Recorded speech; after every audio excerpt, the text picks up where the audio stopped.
Now let's look at this right here. We're pretty proud of this guy. This is George Sutherland. He is the only United States Supreme Court justice from the state of Utah. Think about what he said here. Man has three great rights, three great unalienable rights, endowed by a creator with three great unalienable rights: life, liberty, and property. Declaration of Independence said pursuit of happiness. All of the other state constitutions said life, liberty, and property. In the Declaration, they said pursuit of happiness. They didn't want to confuse the slave question. Life, liberty, and property. And these three rights are so interconnected as to be a single right. Because you see, if you give a man his life, but you deny him his liberty, it takes away all that makes life worth living. If you give him his liberty, but you take from him his property, which is the fruit and the badge of his liberty, you still leave him a slave. What's happening to our property? This is why property is so fundamental to our system.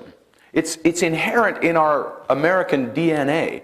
Life, liberty, and property. Think about why, right?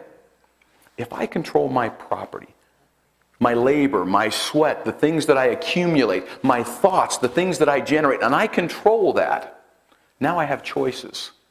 I have a lot of choices. I can choose to bless your life. And perhaps you may choose to bless my life with something that I value more than what I gave you.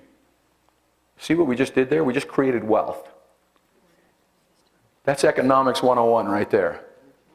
If I have choices, and the more choices I have, the more I can choose to bless your life. I may choose to bless your life for nothing in return, except for the return of the spiritual value that I have of doing something for you that you can't do for yourself. You're still better off because you've been blessed, and now you feel the obligation to pay that forward.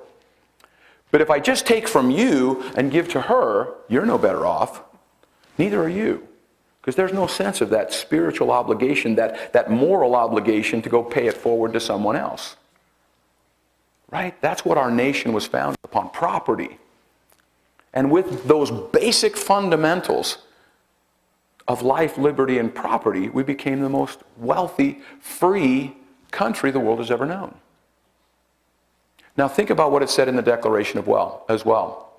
To secure these rights, governments, plural, are instituted among men. Supervisor, what's your job? Number one, secure these rights. Mayors and city councils and state representatives, what's your job? Secure these rights. Of course, fill the potholes.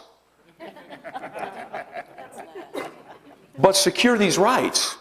That's why government exists. Because with those rights secured, we can bless each other's life, we can create wealth.